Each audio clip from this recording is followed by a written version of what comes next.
But within my business, especially things like having sensual yoga and goddess circles with other women, it's really helped me to understand the power of having women together and gather, and the power of celebrating and supporting other women. It's really, really powerful, and it's done huge things for me just in my time of being in Ghana.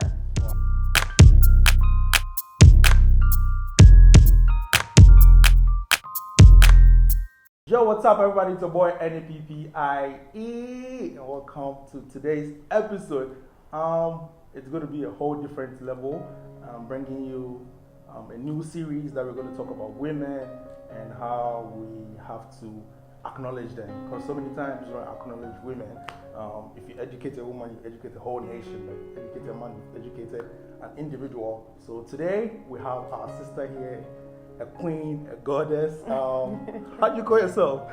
Ama the goddess. Okay, so I was right. Yes, she's going to share an inspiring story on how she moved to Africa, Ghana to be precise, and how she started a whole business. And she's being an entrepreneur is going to bless us with this whole episode. So if it's your first time seeing me, please don't forget to hit the subscribe button, hit the bell to get the notification next time I post a video. And let's just get into the video. Are you ready? I'm ready. All right. Okay. My name is Nappie, and what's your name and where are you from? So I'm Cicely. That's my, I guess, government name. I'm Cicely Williams. I'm from, it's kind of weird, but I'm from Chicago and Memphis. I grew up in both places because I have parents that lived in both. So of course I'm from the U.S. And recently, within the last 5 years, moved to Ghana. Oh, you've been in Ghana for 5 years? I've been in Ghana for 5 years. We're going to have a quiz about Ghana. Oh my God!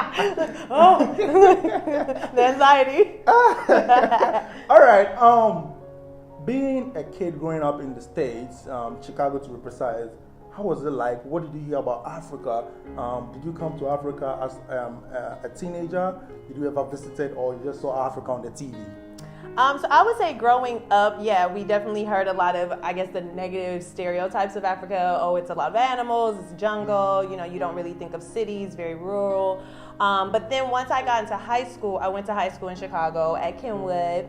And so I had a lot of Ghanaian friends. It's a huge Ghanaian community in Chicago. So one of my best friends actually was Ghanaian, or is Ghanaian, and I would go to their home all the time. I was really close to her dad. So I kind of started to develop and understand the culture a bit just from being in their home. Of course, they would have plantain and yam and everything like on the counter, bucket bath, all of that. So you kind of just certain little things just attracted me, and I really wanted to come. I've always wanted to come to Africa. Mainly it was South Africa at first because, like you said, that's kind of what we hear about in the States. But Ghana kept becoming a thing. And then I actually got married to a Ghanaian, so that's what actually pushed me to come here. So my first visit was with my husband, and so it just kind of went from there. Wow, her first visit was with her husband. Shout out to all Ghanaian men bringing our queens back home. Yes, so the good ones. Let's put that out there. All right, the good ones. All right, coming to Ghana or Africa for the first time, how was it like? The way people put the whole of Africa together, like, oh, Africa is a country. Yeah. Right. Coming to Ghana for the first time, how was it like? It was very different. When I came, it was 2007, so it was even very different from the Ghana that we see now, the December in Accra, all of that. It was very like, oh my goodness, it was very rural. He's also Ashanti, so he's from Kumasi, so we were like spending time there too. So at that time, things were built up, but it wasn't so it was kind of like, as a young person, I think I was in my 20s then, I was like, oh my God, I don't know if we can live here, but we could come and visit the family. So it was cool, but it was when I came in 2013, I actually taught at an international school, and that's when I really was like, okay, I was living in East Legon. I really felt like I could still kind of live the life that I lived in America and still be in Ghana with more of the peace and less of the violence and all the other things that go on. Wow. I'm not surprised though, but one thing I want to ask is the challenge living in Ghana. Yeah. Right. What has been the biggest challenge? It's twofold. Like, I guess for personal, like, household things, sometimes, just like those small things. Like right now, like our water goes out twice a week, and so we have to deal with our poly tank, and then sometimes the pump doesn't work. So like little logistical things, and I think that's only because how we're raised in America, we're just not used to those things, like changing my gas cooker and things like that. So just learning those logistical things, having people around the house to help with those things have really helped alleviate them. But those are probably, I think, my challenges originally was just like, those little small, it seems small because really when you're in the gist of it, it's not really that big. But in the moment, you're like, oh my God, why is this happening? Why can't my water just run? Why are we having lights out? Those little things. But entrepreneurial, my challenge has definitely been to develop a team. Like I really find it hard to find employees or like a team that really gets what I'm trying to do. So I think that's probably been my biggest challenge. Talking about entrepreneurship, fast forward, what have you started for yourself for the past 5 years since you've been in Ghana? So when I first came, I basically brought the business that I already had in the States, which is Touch of Essence. We were a mobile spa, and we also, at that time, we were doing the opposite. We were bringing things from Ghana to America. So basically, I switched it and started bringing some things from Black American entrepreneurs to Ghana. So I have a wellness shop as well as the mobile spa, which we've kind of rebranded. So we're not doing the mobile spa now since COVID. So now we're really focused on Metaphysical. We do a lot of manifestation coaching. We do holistic services. I also teach yoga, so I curate a lot of events around wellness and yoga. And so that's really what we've become now, an all things wellness brand. Mm-hmm. All things wellness and brand. Mm-hmm. Talking about wellness and you having all these put together, bringing them back home. How has it helped you, and how is it helping the people as well? Because Africans are on a different level when it comes to wellness. Yeah. Right? Yeah. What we have is what we eat. What we do is so. How is it helping you and the people?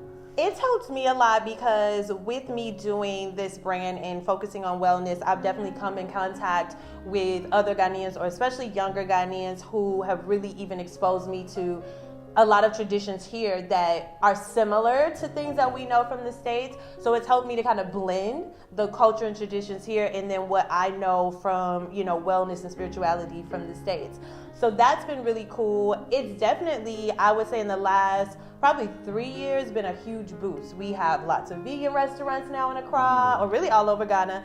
We have, a lot of fitness and yoga specialists and teachers and guiders, a lot of healers, a lot of people now doing holistic services. So it's really kind of grown, and you see even a lot of elder Ghanaians like getting involved. I have a lot of private sessions with all different, nationalities here. So it's really been exciting to see the growth. When I say, when I first came, my goal was really to bring my past business, so really to focus on mobile spa. We were doing massages, pedicures, manicures, which is really a big business here as well. But with adding those extra, the holistic part, the spiritual part, I've really been surprised at the reception that we've gotten. Yeah, it's major. So we're growing out here. All right, before we continue, can you put any information out there on how people should reach out to you? Yeah. Yes, so right now we are rebranding, as I said. So if you want to contact me directly, then we want to go to Touch of Essence Spa on Instagram. So Touch of Essence Spa. For our brand, for products, to talk to us about curating events, then go to our page on Instagram, Wellness Sanctuary GH. Wellness Sanctuary GH. So yeah, that's how you can keep in contact with us. We're doing orders via WhatsApp. So just stay connected and you can see all that we have available. All right. I'll put all the information in the description so you guys can see and then contact her. All right. Next question should be, how did you start this whole business here in Ghana? How you got it registered? How you put things together? Getting things together here, they said you need a Ghanaian to help you put. It's so difficult, I know it, but so how did you go about it? I definitely had help. I would definitely advise, and I do advise any, especially American, but any pretty much person that's coming from outside, like especially if you don't know the language, it's very important to have a trustworthy Ghanaian. And of course, I had my husband, so I could go through everything with him. So I did use him a lot for basically everything, setting up things, even something as small as like at the beginning. Coming from America, I didn't have to have a space. I was just like, okay, if I'm mobile, then I just go to people. All they need to contact me via web. But he was like, no, you need to actually have you need to have a space that we call office. So you need to have somewhere where at least people can come if they want to, or you just have to just station your business. And so, just little tips like that really helped me to understand, like, culturally, you do have to know certain things. It is very different from the West. So you can't kind of come with the assumption that how I did it in the West is how I'm going to do it here. Right. Yeah. Right. So talking about you having a business online, is it working out for Ghanaians? Because Ghanaians don't really use the online thing. They want office space, as your husband said. You want to walk in your office and then patronize. So is it really working online comparing to the office space? So it's twofold, because you have your younger Ghanaians. You have to think like, younger Ghanaians are more into the online and going, but then so I feel like having the office space does help, because people who do want to come, but then there are some people who are like, where's your website? Where's your, people are becoming more global now, so they have the same expectations of any international place. Okay, all right. Really appreciate what she's doing for the motherland and the people in it. So fast forward, being a woman and being an entrepreneur, how has it been? Your challenges? Just give us a brief talk about how you've been through as a woman. It is challenging as a woman, I'm going to say that, because in Ghana, I would just say, especially coming from America, we are definitely way more independent as far as just like how we go about. So you have more women that just do things all on their own, everything. So here, I definitely have had to rely on men or bring men into the fold of decisions more than I would have in the West. And I kind of have learned to appreciate that on certain levels, because I also feel like in the States we can be a little overly masculine as feminine, whereas in Ghana you definitely feel more feminine. You feel like a woman. You see women in their most natural and feminine states, and I really appreciate that aspect of it. But at the same time, yes, it can be challenging, because there are times where I'm like, I don't want no man to be involved. I want to do this on my own. I want to say what's, and sometimes if I just have a man to talk to someone, then it goes. It's easy. It happens. If it's me, then it's like prolonged. This is that. It comes with some extra. So I appreciate it on both sides. When you hear and you kind of start to be here, you learn the culture, you start to understand and appreciate certain things that maybe are, a little annoying when you first get here, because just, that's that difference in culture, really. Difference in culture. Yeah. All right. On behalf of the subscribers and then the followers, I have some 5 beautiful questions I have to ask. Okay. And then we'll end the show from there. Okay. Do you have anything to say? Well, thank you guys for having me on, and we're definitely all about women empowerment, all about women independence, and all about women entrepreneurship. Thank you so much. I think I have to use this voice. All right. So I have these 5 beautiful questions. Okay. So guys, on your behalf, I have these 5 questions that most women or most people will ask for women. So the first one is, what goes through your mind when you think of women who are entrepreneurs? I think powerful and strong, I think very driven, because a lot of times us as women, we have children, we have so many other responsibilities as well. So in order, to even put business on top of that, it just really takes a lot of passion and strength and determination, for sure. All right, the next question is, what is the one thing you know about women and work you wish you knew earlier in your career? I definitely would say when I was younger, we were kind of, like I said, that extra masculine that's put into us in the States. And I used to feel like, oh, I couldn't be friends with women, or, you know, gathering with women, it's going to be messy, it's going to be catty. But within my business, especially things like having sensual yoga and goddess circles with other women, it's really helped me to understand the power of having women together and gather, and the power of celebrating and supporting other women. It's really, really powerful, and it's done huge things for me just in my time of being in Ghana. Wow. All right, the next question is, have you drawn any professional inspiration from any other woman? Like other women, sorry. Tell us about it. I would say two people in particular just recently that I really feel like so inspired by. Nana of Bliss Yoga, that's here in Accra. She's one of the first yoga studios in Accra, and she's Ghanaian American. Just her work ethic, just, you know, times that I've talked to her, how much she's inspired and motivated me and given me a lot of great tips. Also, Abana of Hannah Beauty. I love her. I love her brand. I love the way she's developed her team. I've even worked with her on some of her yoga and chill events. So yes, those two women, shout out to them. I love them. All right, shout outs to Alma and Abana. Yes. The next question is, what will you tell young women who are just starting to work, and what would you like them to know?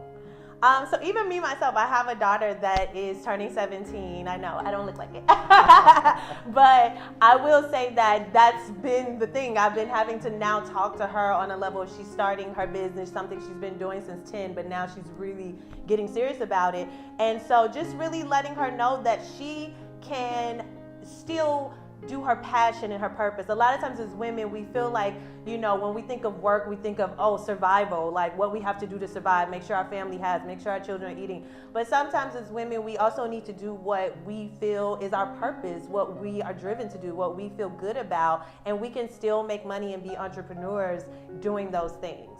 Wow. All right, this is going to be like an advice. What is one thing you wish more people knew about women in the workforce? One, that we are not overly emotional. Like, we can make decisive decisions. I think sometimes that's a stereotype for women, like, oh, we can't make decisions because we're so emotional and we're so this and that. And we can make decisive decisions. Women are doing it every day. Women are CEOs. Women are making big boss moves every single day. Every single day. So thank you so much for watching this episode. I really appreciate the love and support. Please go ahead and subscribe to the YouTube channel. Do you have a YouTube channel? I'm starting one, so soon, but I'm the goddess. Okay. Put a name down, you might see it one day. Yes. All right, so go ahead, go to her page on Instagram, check her website out. It's all in the description. And anything about wellness, if you want anything from sage to stones, healing stones, anything. I don't really know much about it. Mind, body, spirit. Everything. We got it all. Just go ahead, go to her page on Instagram, on her website too. I'll put them in the description so you guys can check it out. Anything you want to say again? I'll just say thank you all again. Peace and love. Peace and love. Mine is peace out. All right. That was good.